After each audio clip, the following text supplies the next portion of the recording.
Whenever the laws of any state are broken, a duly authorized organization swings into action. It may be called the state police, state troopers, militia, the rangers, or the highway patrol.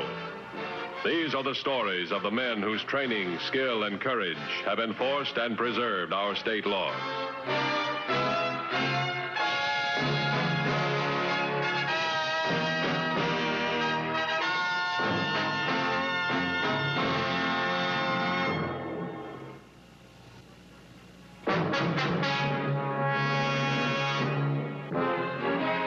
Drivers breaking traffic laws comprise the largest single violation for the highway patrol. Many times, the driver is an ordinary man who, by his carelessness, is the cause of a tragedy. But there are some occasions when the man behind the wheel is more than a careless driver. Such was the case when, on November 7th, Officer Dillon was in pursuit of a speedster named Eddie Beekman.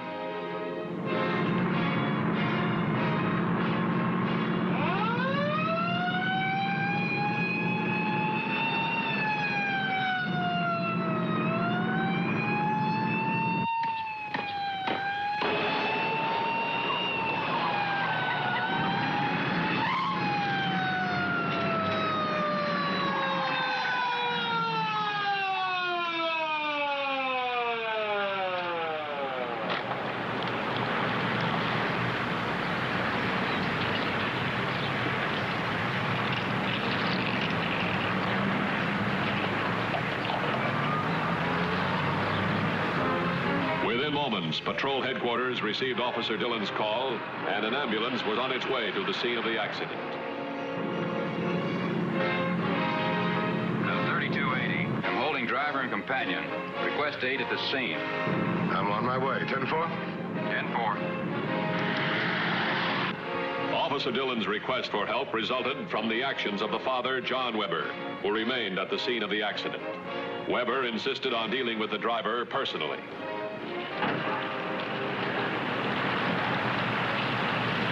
What is it? This is Mr. Weber, father of the child. 5 minutes with that guy. That's all I ask. That won't help your child any, Mr. Weber. Maybe not, but it'll help a lot of other children. You live around here, Mr. Weber? Yeah, right there. There's nothing you can do here. It's criminal the way he was traveling. It's a wonder she wasn't killed. I know. Will you please go to the hospital? Your wife needs you. Yeah, you're right. We'll be in touch with you. That's it.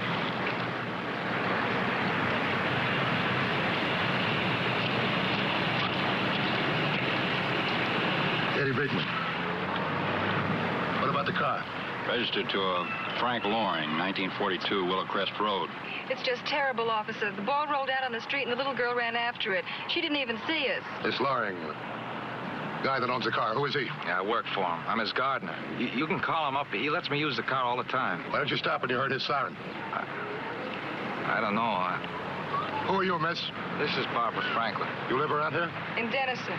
Look, officer, she didn't have anything to do with it. I was driving the car. Yeah, but she's involved. We need her testimony. Why don't you take her home? Let's go, Beekman. You're under arrest. Get out. For what? Speeding charge? That, evading arrest, and also that child being critically injured. It wasn't my fault. She ran right out in front of me. I did everything I could. I tried to stop from hitting her. Yeah, I know. You take it from here.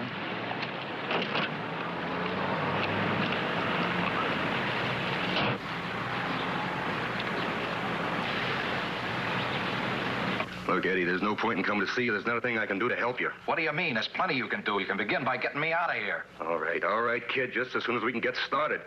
But you got to give us some time. It isn't easy. I want out of here today. Now, you and Lauren get me a writ of habeas corpus, and I mean today. If not, there's going to be plenty of trouble. Think we pull a trick like that after all this time? You think we're going to run out on you? I'm not about to find out, Wyatt. One thing else. You better get a hold of that child's father and pay him off. I don't want to be tangled up in any civil suit. It could come pretty steep. So what? It's worth it to me. And to you, too. Now, you hurry, you hear? Didn't like the idea of waiting until tomorrow, did he? No, and he doesn't trust us either. Well, his threats are just a lot of talk. You know, if you and I were smart, we'd forget about him. To hear you talk, Wyatt, you'd think you didn't care whether your brother got out or not. Well, it's not that. It's just that blonde that you haven't been able to spend as much time with as you'd like to. What do you mean, what blonde?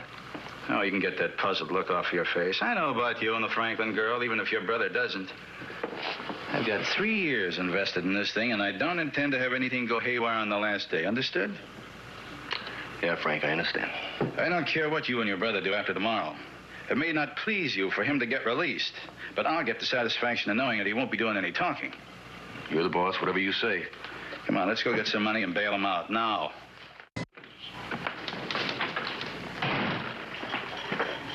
Here's Beekman's picture. His record hadn't come through yet. Mr. Weber's outside. You wanted to see him? Yeah, in a minute. Beekman, huh? He's 5'11", about 173 pounds, got brown hair. He's about 30 years old. Does that description mean anything to you? No, I see 50 of them like that every week. Yeah, no, there's something about it familiar, but I don't know what. You got enough to keep you busy without letting a description bug you. All right, send Weber in. Come in, Mr. Weber. Mr. Weber, sit down. Thank you. I understand you let him go. Had to. His lawyer showed up with a writ. He still has to go to court. Yes, well, that's what I wanted to talk to you about, Mr. Mathews. I've been thinking it over, and I've decided not to press charges. Not press charges? That's not for you to say, Mr. Weber. Well, I don't have to testify against him. And I really don't care much about starting a civil action. I just as soon let the matter drop. He was traveling awful fast. To use your words, that's criminal. All the same, it couldn't have happened if Polly hadn't been playing in the street. I've told her 100 times to stay in the yard. Polly's going to be okay. She's getting proper care. That's the important thing. Proper care can be expensive, Mr. Weber. The insurance will take care of it. I'd better get back to the hospital. Ms. Weber hasn't eaten since breakfast.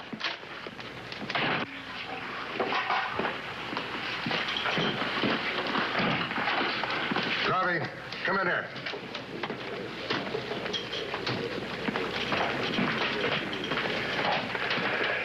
There's something about this accident that bothers me. What do you mean?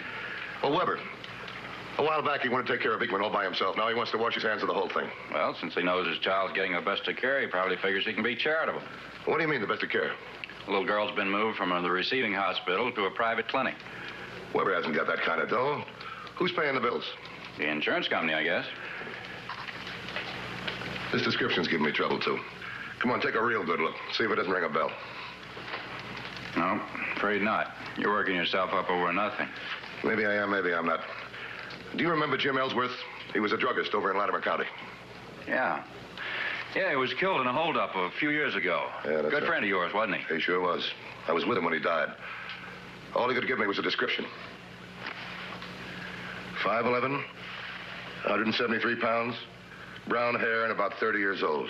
Yeah, but, Chief, there's a million guys that could fit that. All right, so it's 1,000,000 to 1. Check it out. Okay. Wait a minute. You said Beacon's insurance company might be paying the bills. Yeah, seems the likeliest answer to me. All right, let's assume he had liability and property damage. Investigator check it, then he'd make a report. That takes time. There's only one other possibility. Yeah, who bought Weber off? I'm going over and talk to Laurie.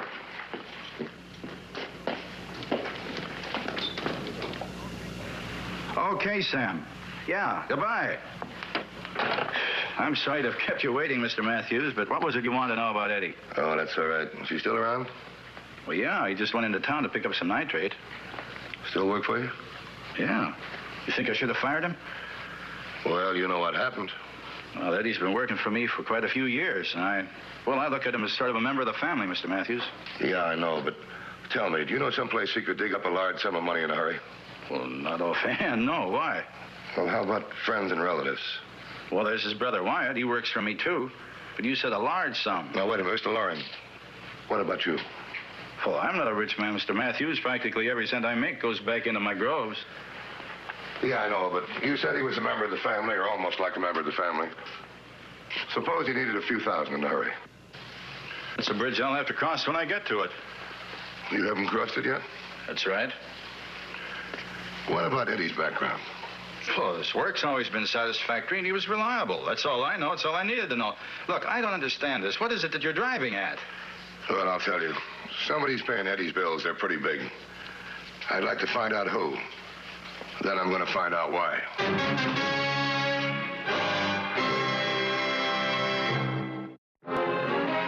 In an attempt to find out who supplied the money that bought off John Weber, Dan Mathews began an immediate investigation of Frank Loring and the Beekman brothers. Just came up with something that sounds pretty good. Which one? Loring. He sold a piece of property a few hours ago for $15,000. What'd you do with the money? He didn't bank it, that's for sure. He keeps an account at the Citrus Trust. They haven't seen a penny of it. Well, maybe Loring was forced into selling. Blackmail, maybe? Could be. Put a tail on Loring and Beekman. Also Barbara Franklin. Beekman's girlfriend? Yeah. You know, I don't get it. How can a girl with expensive taste like that run around with a gardener? Can you figure a girl like that living in a citrus grove? Yeah, for the right reasons. All right, see if you can find him. The plainclothes officers had nothing to report on Eddie Beekman and Loring, who had both remained at the ranch. But the girl, Barbara Franklin, was followed to a nearby town where she did a considerable amount of shopping.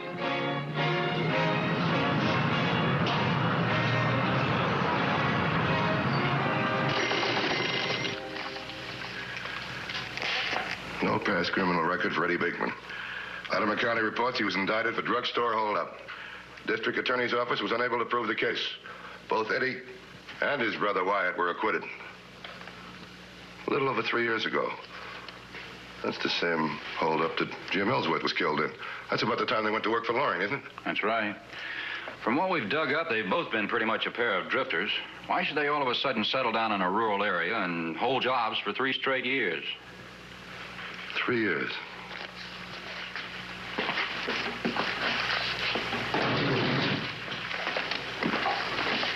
What are you getting at? 3 years. Let me see. Here's what I'm looking for. About 3 years ago, the Citrus Trust was taken for $500,000. Yeah, I remember. There were 3 men that pulled a job, weren't they? Yeah, that's right. They've never been picked up. Disappeared without a trace. The money's never been circulated. The Beekman brothers. That could be. Call the DA's office. Find out what the statute of limitations is on this case. In the state, it's 3 years. Yeah, I know. I just want to find out how much playing time we got left.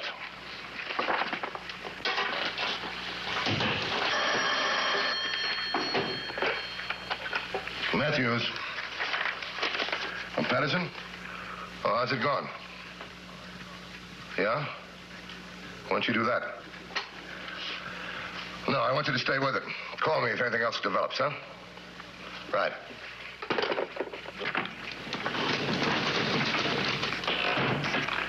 The DA's office is checking for me now. They'll get back to us as soon as they've got the figures. I just talked to Patterson. The Franklin girl's been on a shopping spree. And a big one. She bought herself a wardrobe, a summer wardrobe, and charged it. Has to be ready in 2 days. She also bought traveling luggage. Summer wardrobe? Temperature reading 68. Who buys summer clothes in the middle of the fall? It's not fall all over the world, you know. Find out if she applied for a passport. Try the airlines, too. She wants her clothes in 2 days. She's going someplace in a hurry. Right. Mathews. The DA's on the phone. Oh, put him on. Hello, Jason. How are you? Fine, Dan. I have the information for you. The Citrus Trust robbery took place 3 years ago, to the day. Are you sure? Positive, Dan. The statute of limitations on the holdup runs out at midnight tonight. You coming over? I'll be there as soon as I can.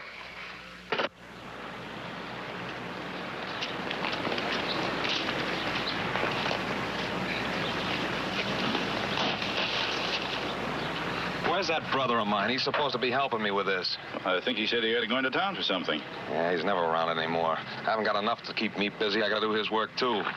I wouldn't worry about it, Eddie. After today, you'll be a man of leisure.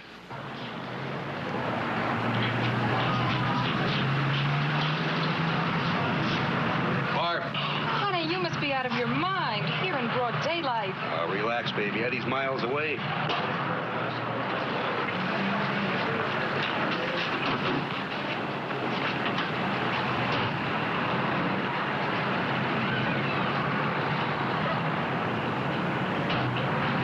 Sorry, Dan. I don't see how I can possibly do it. In less than 12 hours, we're dead. I need more time. I know. I'm sorry, too, but... Well, if you had some physical evidence or testimony, but you don't. By your own admission, all you have is a pretty good set of circumstances. All right, can you issue a complaint? I'll fill in the details later. Sure. And the defendants promptly engage a good attorney who demands immediate arraignment for his clients. So can't you stall him? For 48 hours at the outside. Then at the arraigning, the judge throws the case out of court for lack of evidence and absolves the defendants, leaving us right where we started. Oh, wait a minute. 48 hours. This gives me time to move around then. I might be able to get you some evidence. Might isn't good enough, Dan. If we fail to make the charges stick, they can turn around and sue for damages, for false arrest. Yeah, you're right. Tell you what I'll do. I'll prepare a complaint and a warrant and hold them ready for issuance at a moment's notice. I'll stay by my phone until midnight and make arrangements to contact the judge. If you can produce sufficient evidence against the suspects by then, I'll act. Okay, thanks.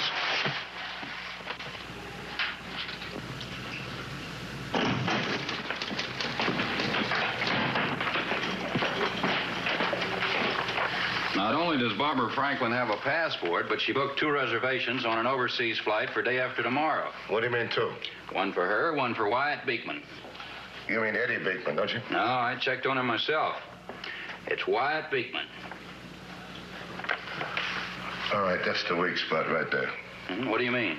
Well, Barbara Franklin's playing 2 brothers, one against the other. Eddie's coming out second best. Let's go to work on him, shall we? Keep Barbara and Wyatt out of the house. Huh? How? Well, that's your job, isn't it?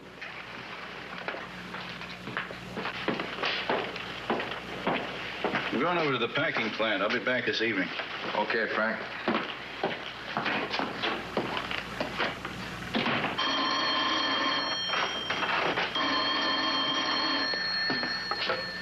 Hello? Yes, this is Eddie Beekman. Oh, what for? I thought the hearing wasn't until next week. No, it has to do with another matter. Would you please come in and see us right away? Okay.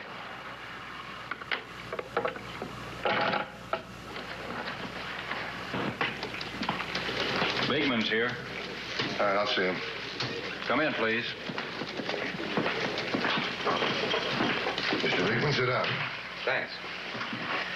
What's this all about, Mr. Mathews? Well, how long have you known Barbara Franklin? Oh, about a year, I guess. Tell me, what do you know about her? Where does she come from? Oh, she's just a girl I take out, that's all. Why? Has she been seeing anybody else? Oh, she doesn't see anybody else. What are you driving at? Well, about 3 years ago, the citrus trust was taken for about $500,000. So? Well, last week, some of the money started to show up. Barbara Franklin's been on a spending spree. Our investigator says the money comes from her. Well, I don't think you'd find her involved in anything like that. As a matter of fact, she's only been in the state a year or so. Yeah, we know that. But from the information we get, we believe she's getting money from somebody else. Like who, for instance? Well, whoever she's leaving the country with day after tomorrow.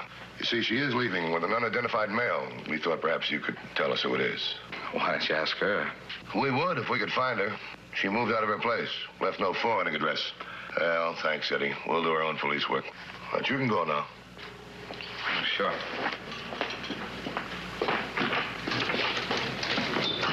Excuse me. How'd it go? Well, we'll see. Let's hope he checks that money to see if any's been spent.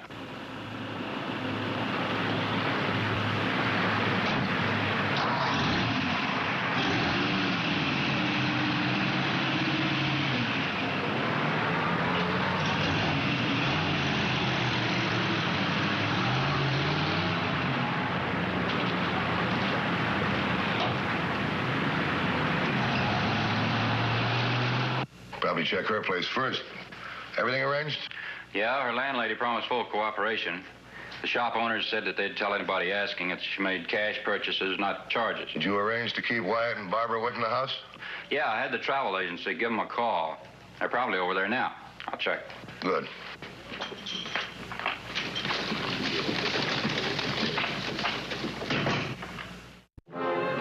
The landlord informed Beekman that the girl had left, leaving no forwarding address. He also supplied a description of her companion, a description which fitted Eddie's brother exactly.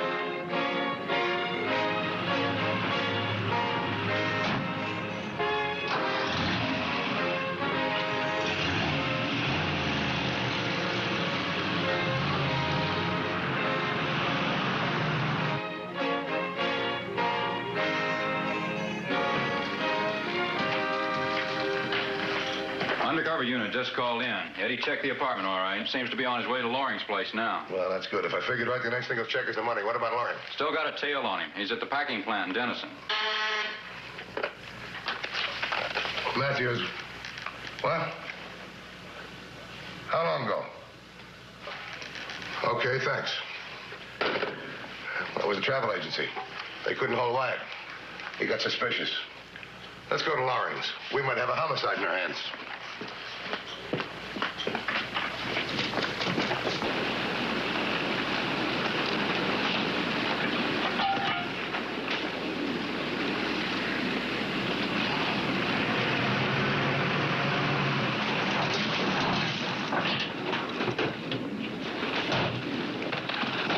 think you're doing? You know what I'm doing. What's wrong with you? Nothing's wrong with me, not since I found out what a fool you and Barbara been making of me. What are you going to do? I haven't made up my mind yet.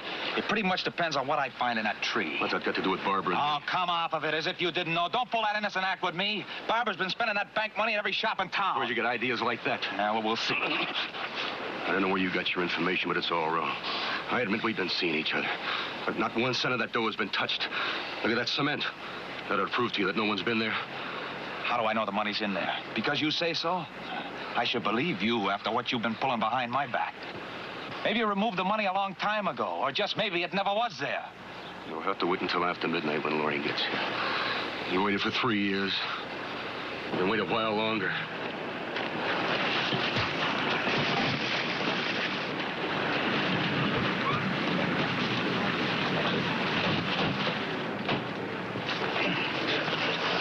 Eddie, do your head.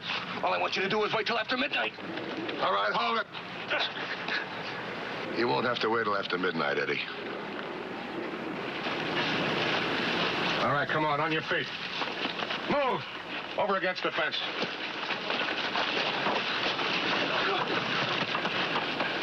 Contact the man we've got on Loring. Have him picked up. So that's where you got your information. 3 years. 3 long years down the drain. Well, this is what you've been waiting for. Pick it up.